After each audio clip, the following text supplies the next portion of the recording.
Welcome back to our YouTube channel PYQ guide. आज हम हाजिर हैं आपके सामने एक नई सीरीज के साथ जिसमें यूपीएससी सीसेट के प्रीवियस ईयर क्वेश्चंस को टॉपिक वाइज कराया जाएगा।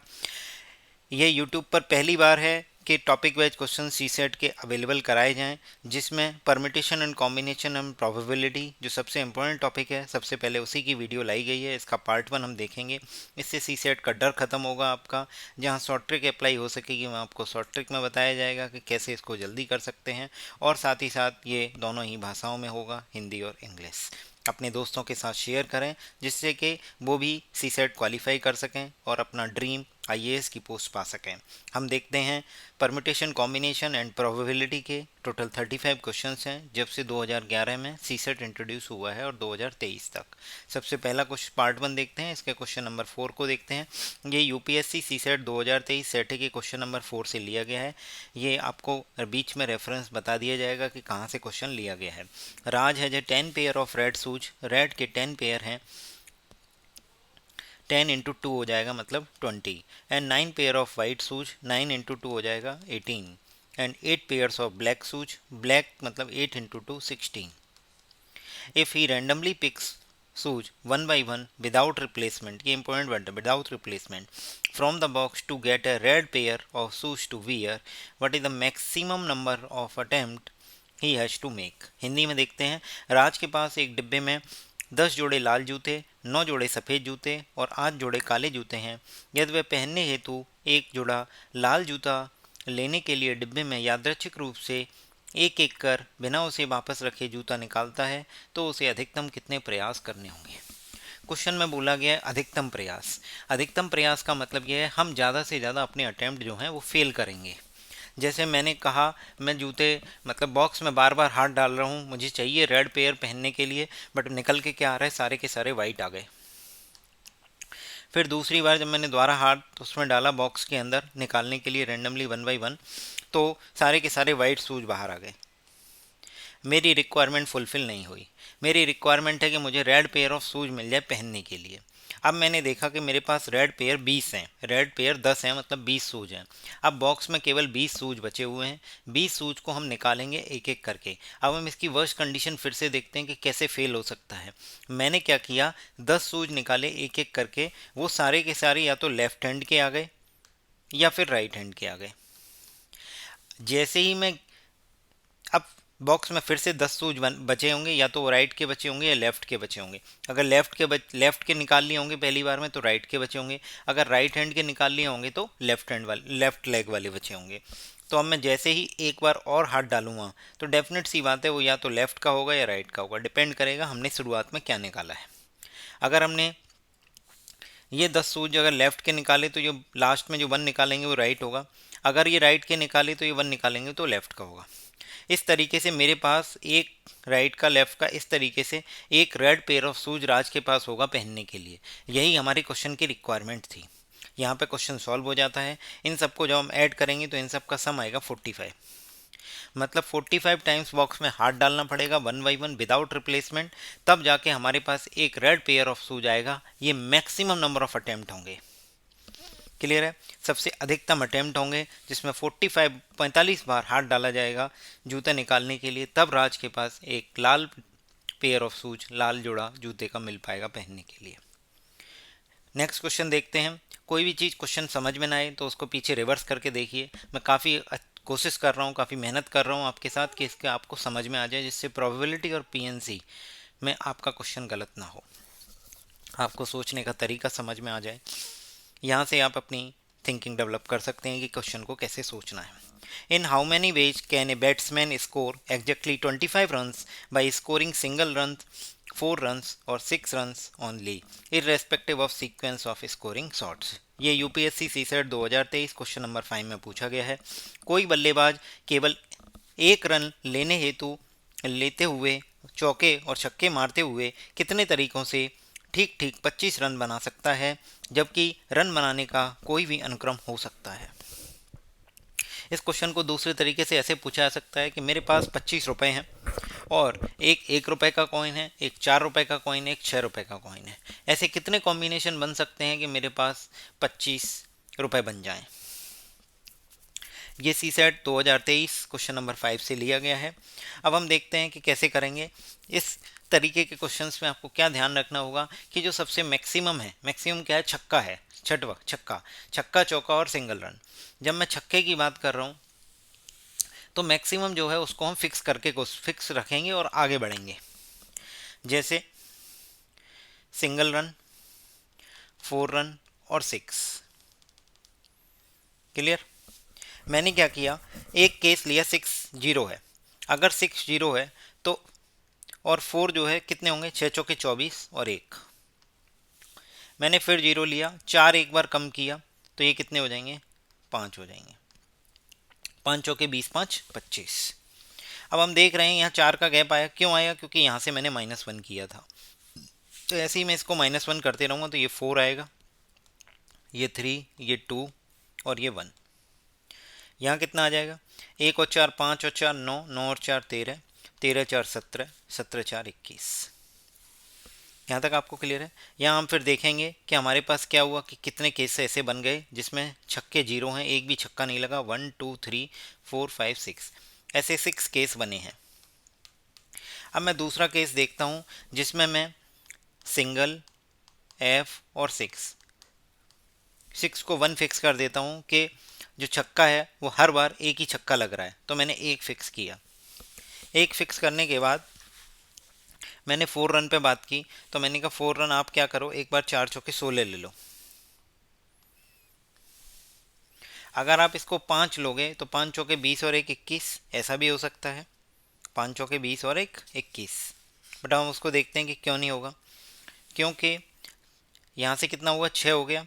6 होने के बाद हमारे पास कितने बचे रन, 19 रन बचे। 25 में से 6 गई 19। अब 19 को अगर 4 के उसमें डांटना है तो 4 चौके 16 ही लेना पड़ेगा, उससे ऊपर नहीं आएगा, इसीलिए 4 चौके 16 लिया गया है।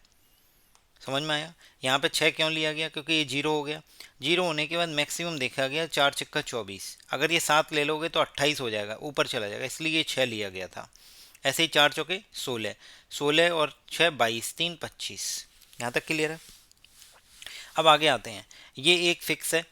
अब मैं इस 4 को करता हूँ 3, जैसे ही मैं यहाँ -1 करूँगा यहाँ +4 हो जाएगा, यही समझाया था। तो क्या हुआ, 4 3 2 1 0, 1 1 1 2 1 0।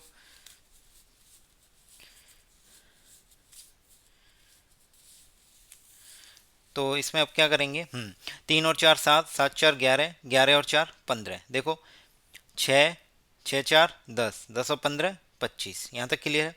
यहाँ पे कितने आ जाएंगे, ये हो जाएंगे 19 रन।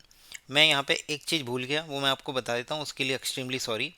देखिए क्या हुआ, ये जो है 6 केस की जगह 7 केस बनेंगे। ये मुझे कैसे याद आया, क्योंकि जब मैंने यहाँ 0 देखा तब मुझे याद आया कि ये भी तो एक 0 हो सकता है। तो ये सारे के सारे 25, तो इस तरीके से ये 7 केस बन गए। अब यहाँ पे बात करते हैं तो यहाँ कितने केस बने, 1 2 3 4 5 केस यहाँ बन गए। अब अगली कंडीशन हम रखने जा रहे हैं कि ये जो 6 है इसको तुम 2 ले लो। 6 को कितना ले लो, 2 ले लो। अगर मैंने 6 को 2 लिया तो मैंने कहा 6 दूनी 12, 12 के बाद 25 में से 12 गए, 13 रन बचे। 13 रन को 4 के फैक्टर में अगर तोड़ेंगे तो 4 3 12 ही आ पाएगा और एक यहाँ बच जाएगा। अब फिर से वही सेम साइकिल रिपीट होगी, यहाँ 3 2 आएगा, यहाँ 1 आएगा, यहाँ 0 आएगा, और यहाँ क्या होगा, 1 और 4 5, 5 और 4 9, 9 और 4 13। देखो 6 दूनी 12 और 13 25। तो इस तरीके से ये 4 केस ये बन गए। अब नेक्स्ट हम फिर से आगे बात करते हैं। जब ये 4 केस बन गए तो अगली बार अब देखते हैं सिंगल, 4 और 6 पे फिर से। अब हमने 2 फिक्स कर लिए, अब 3 छक्के लग रहे हैं एक मैच में।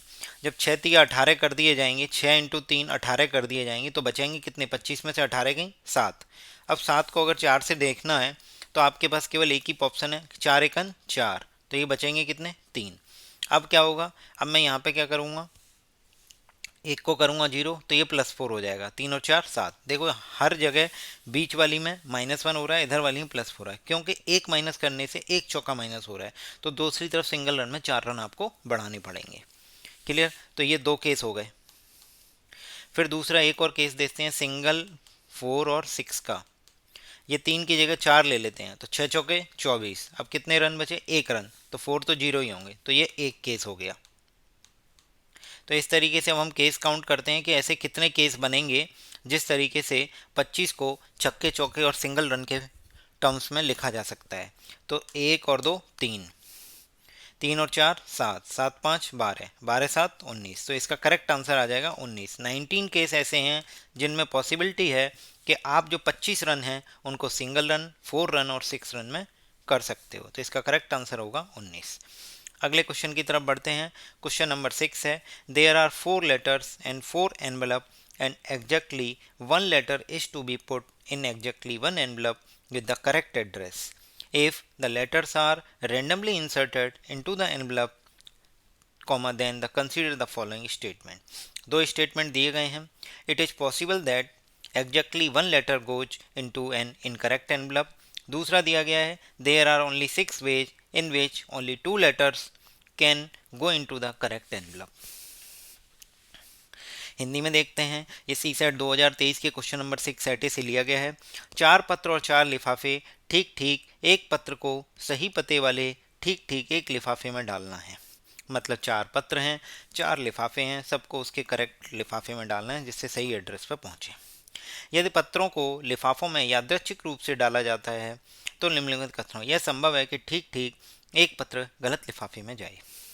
पहला स्टेटमेंट हम रॉन्ग प्रूव करेंगे। कैसे होगा वो रॉन्ग? ये 4 लेटर हैं L1, L2, L3 और L4। ये एनवलप हैं E1, E2, E3 और E4।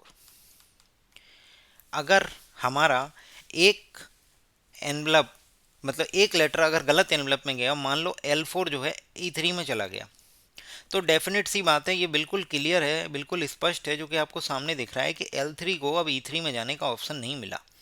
L3 अगर L2 में जाए E2 में जाएगा, L3 अगर E1 में जाएगा या L3 E4 में जाएगा तो एक गलती और करेगा। तो इसका मतलब एक गलती होने से दूसरी गलती निश्चित है, क्योंकि अगर L4 को E3 में भेज दिया तो E3 का जो करेक्ट है मतलब L3 वो E3 में कभी आ ही नहीं पाएगा। तो आपको जो L3 है उसको E1, E2 और E4 में डालना पड़ेगा, क्योंकि E3 जो है ऑलरेडी L4 से भर गया है। तो इसका मतलब पहला स्टेटमेंट जो है, it is possible that exactly 1 letter goes into the incorrect envelope. तो ऐसा पॉसिबल ही नहीं है, कम से कम 2 बार गलती जरूर होगी, 2 letter goes into the incorrect envelope होगा ही होगा। तो पहला स्टेटमेंट गलत। क्वेश्चन में पूछा गया है which of the statement are correct. अगले की बात करते हैं। There are only 6 ways in which only 2 letters can go into the correct envelope. Only 6 ways हैं कि only 2 letters can go into the correct envelope. कोई दिक्कत नहीं है। अगर करेक्ट एनवलप में 4 में से 2 भेजने हैं, जब भी सिलेक्शन की बात हो कि n वैल्यूज में से r वैल्यूज सेलेक्ट करनी है, जब भी n वैल्यूज में से r वैल्यू सेलेक्ट करनी हो तो आपको यूज करना होता है NCR। तो यहाँ कितना होगा 4C2। 4 लेटर में से 2 ही लेटर ऐसे सेलेक्ट करने हैं जो कि सही एनवलप में जाएं। बोला गया है there are only 6 ways in which only 2 letters can go into the correct envelope. केवल 2 ही लेटर पे बात हो रही है जो कि सही एनवलप में जाएं। तो 4 लेटर थे, 4 में से 2 चुने गए हैं, तो 4C2, और 4C2 को सॉल्व करेंगे तो कितना आ जाएगा 6। देख लेते हैं 4C2 कैसे करते हैं। जो NCR होता है वो होता है n factorial upon r factorial into n minus r factorial. हमें निकालना है 4C2। 4C2 मतलब 4 फैक्टोरियल, r मतलब 2 फैक्टोरियल, और 4 माइनस 2 n माइनस r मतलब 2 फैक्टोरियल। 4 फैक्टोरियल को लिखेंगे 4 into 3 into 2 factorial upon 2 factorial into 2 factorial से 2 फैक्टोरियल कट जाएगा। 2 फैक्टोरियल कितना होगा 2 इंटू 1, तो 4 इंटू 3 अपॉन 2 इंटू 1, तो कितना आ जाएगा 6। तो ऐसे 6 वेज हैं जिसमें 2 letters can go into the correct envelope. तो इसका करेक्ट आंसर हो जाएगा बी, 2 ओनली। नेक्स्ट क्वेश्चन देखते हैं, क्वेश्चन नंबर 36। अभी हमने रिसेंटली एक वीडियो में देखा है, बाकी मैं आपको दोबारा से समझा देता हूँ। ये सेट के क्वेश्चन नंबर 36 से लिया गया है। A box contain 14 black balls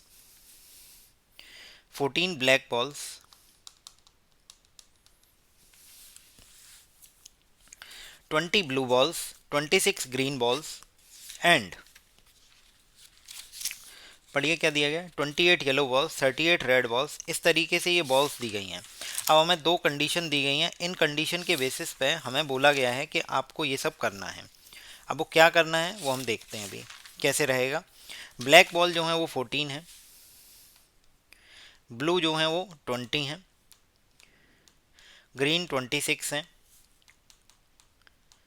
yellow वाली 28 है, रेड वाली 38 है और वाइट वाली 54 है। अब स्टेटमेंट 1 पे बात करते हैं, फिर स्टेटमेंट 2 पे। देखिए स्टेटमेंट 1 क्या कह रहा है, the smallest number n such that any n balls drawn from the box randomly must contain one full group of at least one colour. मतलब हमें इस तरीके से बॉल उसमें से निकालनी है कि हमारा एक ग्रुप रेडी हो जाए किसी एक सिंगल कलर का, चाहे वो ब्लैक का हो जाए, चाहे ब्लू का, चाहे ग्रीन का, चाहे येलो का, चाहे रेड का, किसी एक का रेडी हो जाए कम से कम। तो हमने कहा जब इसने बोला कि मिनिमम वैल्यू बतानी है स्मॉलेस्ट, तो हमने क्या किया, हमने सोचा क्यों ना ऐसा किया जाए कि सारे जो रंग हैं उन सब में से एक एक बॉल छोड़ते जाते हैं, एक एक बॉल छोड़ते जाते हैं।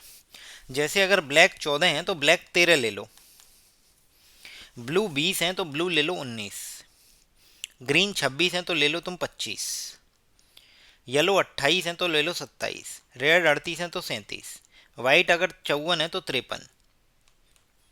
मतलब इतनी बार हाथ डालो कि 13 बार हाथ डाला गया तो 13 की 13 जो है वो ब्लैक आई, ऐसे ही 19 की 19 ब्लू आई। इस तरीके से हर एक कलर की एक एक गेंद बॉक्स में रह जाएगी।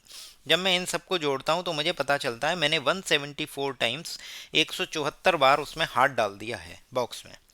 बट फिर भी मेरा कोई भी एक इस तरीके का एक ग्रुप कंप्लीट नहीं हुआ है, full group of one colour, कि मैं कह सकूं कि एक कलर का पूरा ग्रुप कंप्लीट हो गया है। अब जैसे ही मैं इसमें एक बार और हाथ डालूंगा, मान लो अगर वो एक बार हाथ डालने पे ब्लैक आई तो ब्लैक के 14 हो जाएंगे और कवर हो जाएगा। मान लो दूसरे नंबर पे ब्लू आई तो ब्लू का कवर हो जाएगा 20 का, ग्रीन आई तो 26 का कवर हो जाएगा सॉरी, येलो आई तो 28 का, रेड आई तो 38 का और वाइट आई तो 54 का। इस तरीके से जैसे ही मैं 174 के बाद जैसे ही एक बार और हाथ डालूंगा बॉक्स के अंदर तो मुझे पता चलेगा कि मैंने 175 जैसे ही बॉल निकालूंगा तो मुझे पता चलेगा कि मेरे पास एक ऐसा ग्रुप क्रिएट हो गया है, वन फुल ग्रुप क्रिएट हो गया जिसमें एक ही कलर है। नेक्स्ट क्वेश्चन में डिफरेंस समझिए। नेक्स्ट क्वेश्चन में डिफरेंट चीज पूछी गई है, the smallest number m such that any m balls drawn from the box randomly contains at least one ball of each colour. अब हमें एक ऐसा ग्रुप बनाना है कि उस ग्रुप में हर एक रंग की एक बॉल हो, ब्लू की भी हो, रेड की भी हो, ब्लैक की हो, ग्रीन की हो, येलो हो, वाइट हो। इस तरीके से टोटल ये 6 कलर हैं, तो 6 बॉलों का एक ग्रुप बनाना है कि 6 कलर उसमें हों। तो मैंने क्या किया, अब इसमें भी बोला गया आपसे स्मॉलेस्ट पूछा गया है, तो हमने क्या किया कि जो सबसे मैक्सिमम वाला है, मैक्सिमम वाला कौन है, वाइट। वाइट की मैक्सिमम बॉल्स हैं 54। तो हम क्या करते हैं कि 54 की 54 बॉलों को छोड़ देते हैं, हम सारी की सारी बॉलें निकाल लेते हैं। जैसे 14 ब्लैक निकालनी, ब्लू 20 निकालनी, ग्रीन 26 निकाली, येलो 28 निकाली, रेड 38 निकाली, प्लस अब जैसे ही मैं इतना सारा उसमें बॉक्स में एक बार हाथ डालूंगा तो इतने मतलब हो गया 126। जैसे ही मैं 126 हाथ डालूंगा तो मैंने देखूंगा कि मेरे पास किसी एक कलर की कमी है। कैसे भैया, ब्लैक कंप्लीट हो गए, ब्लू हो गए, ग्रीन हो गए, येलो हो गए, रेड हो गए, एक ही कलर की कमी है, वो है वाइट कलर। जैसे ही मैं एक बार और अपना हाथ आगे बढ़ाऊंगा और बॉल निकालूंगा तो डेफिनेट सी बात है वो वाइट ही आएगी, क्योंकि हमने black, blue, green, yellow, red इन सबकी मैक्सिमम बॉलें निकाल चुके हैं जितनी बॉक्स के अंदर है। तो जैसे ही मैं 127 बार हाथ डालूंगा बॉक्स के अंदर तो मेरे पास एक ऐसा ग्रुप क्रिएट होगा जिसमें ब्लू भी होगा, ब्लैक भी होगा, ग्रीन होगा, येलो होगा, रेड होगा और वाइट भी होगा। तो इसका करेक्ट आंसर आ जाएगा 127। 127। तो इसका दूसरा स्टेटमेंट गलत हो जाएगा, इसका करेक्ट आंसर आएगा 1 ओनली।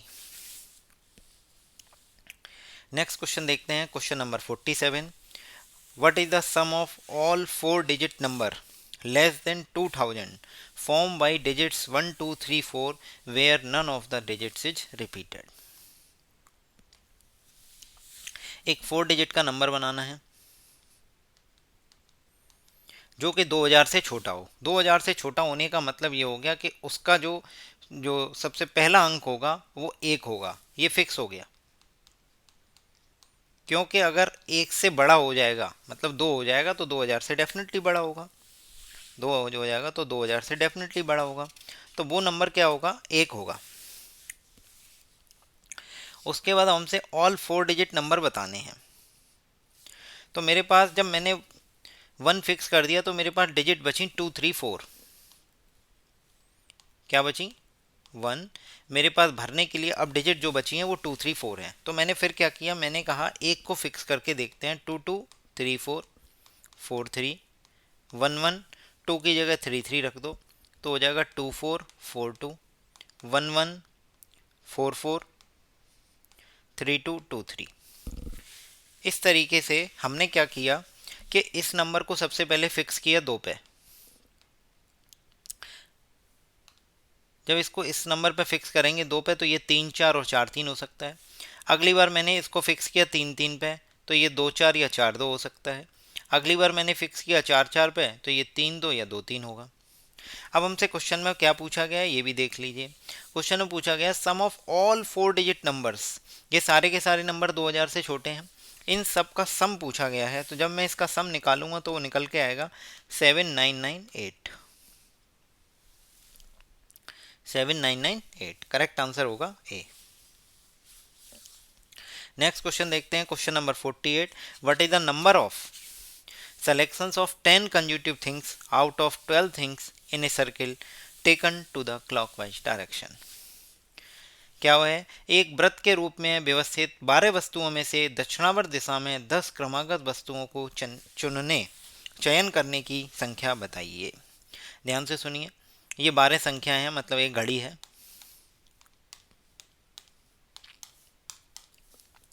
मैं लिख देता हूँ 12 9 3 6 5 4 1 2 10 11 7 8। अब क्वेश्चन में हमसे पूछा गया है कि क्लॉकवाइज चलना है और 2 सेलेक्ट करने हैं इस तरीके से। 10 कंज्यूगेटिव थिंग सेलेक्ट करनी है out of 12 in a circle taken. मैंने सबसे पहले 1 से लेके 10 तक लिया, 12 में से 10 कंज्यूगेटिव थिंग्स हैं। अगली बार मैंने मतलब 11 12 छोड़ दिया। अगली बार मैं 12 और 1 छोड़ूंगा तो मैं 2 से लेके 11 तक लूँगा। तो जब मैंने देखा कि पहली बार आपने 11 12 छोड़ा, अगली बार 12 1 छोड़ोगे, फिर 1 2, फिर 2 3 3 4 4 5 5 6 6 7, 11 12 12 1 6 7 7 8 8 9 9 10 और 10 11। जब मैंने कहा कि मैंने पहला जो 10 कॉन्जिक्यूटिव डिजिट्स जो भी हैं नंबर हैं उनका जब ग्रुप बनाया तो मैंने 11 12 को छोड़ा।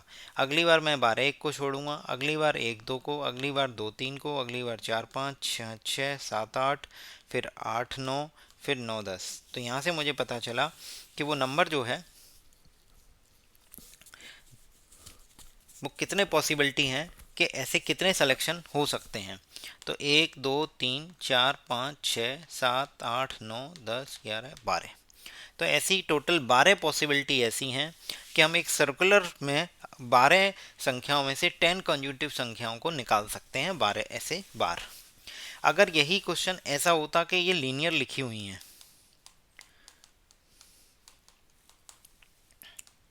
तो फिर क्या करना होता उसको देखते हैं। तो कुछ नहीं, मैं सबसे पहले 1 से लेके 10 तक चुनती, फिर 2 से लेके 11 तक चुनते, फिर 3 से लेके 12 तक चुनते। तो ऐसे 3 ही केस पॉसिबल होते। जबकि सर्कुलर वाले में क्या हो रहा है, ये 12 के बाद उधर से भी घूम जा रही है, यहाँ बढ़ रही है और यहाँ तक कंसीडर कर रहे हैं। तो यहाँ से मैं पता चला कि जब सर्कुलर है तो उसमें करेक्ट आंसर इसका कितना आएगा, 12। अगर लीनियर होता तो आंसर आता 3। क्वेश्चन नंबर 66 की बात करते हैं। क्वेश्चन नंबर 66 क्या है, जूम करके दिखाता हूँ। A flag has to be designed with 4 horizontal strip. एक फ्लैग है उसमें 4 हॉरिजॉन्टल स्ट्रिप है। हिंदी में भी पढ़ूंगा, don't worry. Using some or all of colours red green और yellow, what is the number of different ways in which This can be done so that no two adjacent strips can have the same color. देखिए बता देता हूँ, किसी ध्वज को लाल, हरे और पीले रंगों में से कुछ या सभी रंगों का उपयोग कर चार क्षैतिज पट्टियों द्वारा परिरूपित किया करना है। कितने ऐसे विभिन्न तरीकों से इसे किया जा सकता है। इस प्रकार कोई भी दो आसन्न पट्टियों पर एक ही रंग की ना हो। कोई दिक्कत नहीं है। देखिए कैसे करेंगे। तो अगर मैं आपसे बात करूं कि मेरे पास तीन कलर हैं, तो अगर एक झंडे की सबसे पहली पट्टी पे मेरे को रंगने के तीन ऑप्शन हैं, आर भी है, जी भी है और वाई भी है, मतलब तीन ऑप्शन। जैसे ही मैं दूसरे पट्टी पे आऊँगा तो मैं कहूँगा रेड, ग्रीन और येलो में से लाल, हरे और पीले में से किसी न किसी एक कलर को चूज कर लिया गया होगा। तो इसको भरने की दो ही पॉसिबिलिटी रहेंगी। मान लो सपोज पहले वाले में आर भर दिया, तो दूसरे वाले में दो ही पॉसिबिलिटी होंगी, जी और वाई। अब अगले वाले में मान लो जी भर दिया, तो अगले वाले में तुम आर भी भर सकते हो और वाई भी भर सकते हो, जी नहीं भर सकते। क्यों? रिपीट नहीं होना चाहिए एडिशन में, तो आर रिपीट तो हो ही सकता है। तो इसको भरने के दो तरीके। जब हम तीसरी स्ट्रिप पे आए तो इसमें भी हमें पता चला कि इसको भरने के फिर दो तरीके, इसको भरने के फिर दो तरीके। ये समझ में आ रहा है कैसे हो रहा है? इसका मतलब केवल और केवल ये है कि पहले वाले में सपोज एक आर भर दिया, तो हमारे पास दो ही ऑप्शन बचे, जी और वाई, मतलब ग्रीन और येलो। और मैंने ग्रीन और येलो में से दूसरे में ग्रीन भर दिया, तो मेरे पास येलो तो बचा ही, रेड भी आ जाएगा, क्योंकि उसने बोला है टू एडिसेंट सेम नहीं होने चाहिए, ऑल्टरनेट सेम हो सकते हैं। जब आर और वाई में से मैंने मान लो आर भर दिया सपोज, तो अगले वाले में फिर मेरे को वही सेम समस्या फिर से आएगी कि मैं वाई भी भर सकता हूँ और जी भी भर सकता हूँ, वाई और जी दोनों भर सकता हूँ। तो इस तरीके से हमें पता चल रहा है कि हर बॉक्स में दो ऑप्शन अवेलेबल हैं, पहले वाले में तीन है। अब हमारा काम तभी पूरा होगा जब ये सारे कॉम्बिनेशन साथ बैठेंगे, मतलब झंडा तभी रंगा जाएगा। तो 3 इंटू 2 इंटू 2 इंटू 2, तो इन सबको रंग दिया जाएगा, तो ये आ जाएगा 24। 24 तरीकों से हम ऐसा कर सकते हैं कि झंडे को रंग सकते हैं इस तरीके से कि no two adjacent strips have the same colour. Clear? Next question पे आते हैं, क्वेश्चन नंबर 68 पे। क्वेश्चन नंबर 68 में बोला गया है there are 5 person PQRST, each one of them has to be assigned one task. इसका मतलब 5 पर्सन है और 5 ही हमारे पास टास्क है। अब बोला गया है neither P nor Q can be assigned task 1। P और Q को टास्क 1 नहीं देना है। और टीयर 2 मतलब टास्क 2 कैन बी असाइंड या तो R या S को दिया जा सकता है।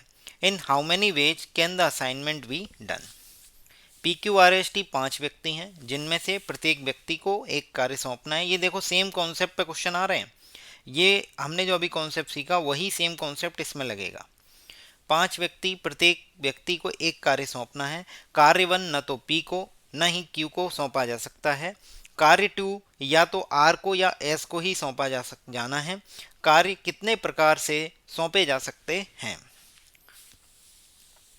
अब मुझे पता चल गया कि जो टास्क 1 है, टास्क 2 है, टास्क 3 है, टास्क 4 है और टास्क 5 है। जो टास्क 1 है उसको भरने के कितने तरीके हैं। जब मुझे उसने बता दिया कि टास्क 1 जो टास्क 1 है उसमें ये चीज़ उसने क्लियर कर दी कि P और Q नहीं आएंगे। जब P और Q नहीं आएंगे तो RST ही आ सकते हैं। क्या आ सकते हैं? RST आ सकते हैं।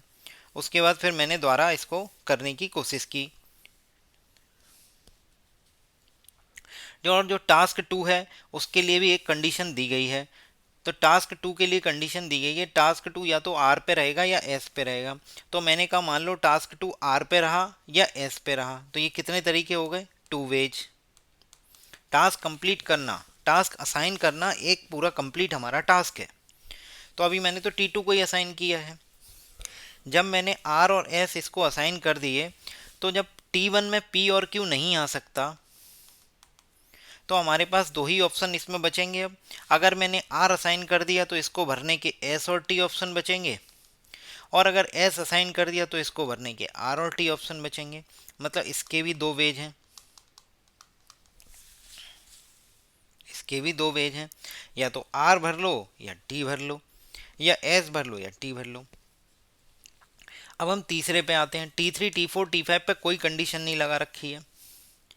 अगर मैं बात करूं इन सब में से, मान लो एस भर दिया, आर भर दिया, तो इसको भरने के फिर से तीन तरीके होंगे। अब तीन ऑक्यूपाई हो जाएंगे तो इसको भरने के दो तरीके, इसको भरने के एक तरीके। समझ में आया? मैंने क्या किया, सबसे पहले मुझे T2 दिया है, या तो R को या S को दिया जा सकता है, तो T2 को करने के कितने तरीके हैं? दो तरीके, R और S। अगर हम सपोज मान लेते हैं कि इसमें अगर R आएगा तो या तो यहाँ S आएगा या T आएगा। अगर मान लो S, क्योंकि P और Q नहीं आना ये दिया है, अगर मैंने S लिया तो R या T आएगा। तो इसका मतलब फिर से वही सेम हो रहा है कि इसको भी करने के दो ही तरीके हैं। तो T1 के लिए दो तरीके, T2 के लिए दो तरीके हो गए। अब T3 की बात करते हैं। अब जब T1 और T2 या T3 पे जब पहुंचेंगे तो T1 और T2 ऑलरेडी किसी ना किसी को असाइन कर दिए गए होंगे, या तो R को किए होंगे, S या T में से किए होंगे, इस तरीके से कुछ ना कुछ असाइन हो गया होगा। अब मैंने आपसे फिर बोला कि T3 PQRST, उसमें से दो आपके लेटर ऑक्यूपाइड हो जाएंगे T1 और T2 के लिए, तो बचे हुए कौन से होंगे? बचे हुए कौन से होंगे? तीन। वो कौन? मान लो S और R है तो ये क्या होंगे? P होगा, Q होगा और T होगा। अब सपोज मान के चलते हैं, अगर हम P को भी भर देते हैं, P को टास्क दे देते हैं T3, तो अगले पास हमारे पास केवल दो ही ऑप्शन बचेंगे, Q और T। Q और T के बाद हम देखते हैं, अगर मान लो T4 को T दे देते हैं तो T5 को कंपलसरी Q देना पड़ेगा।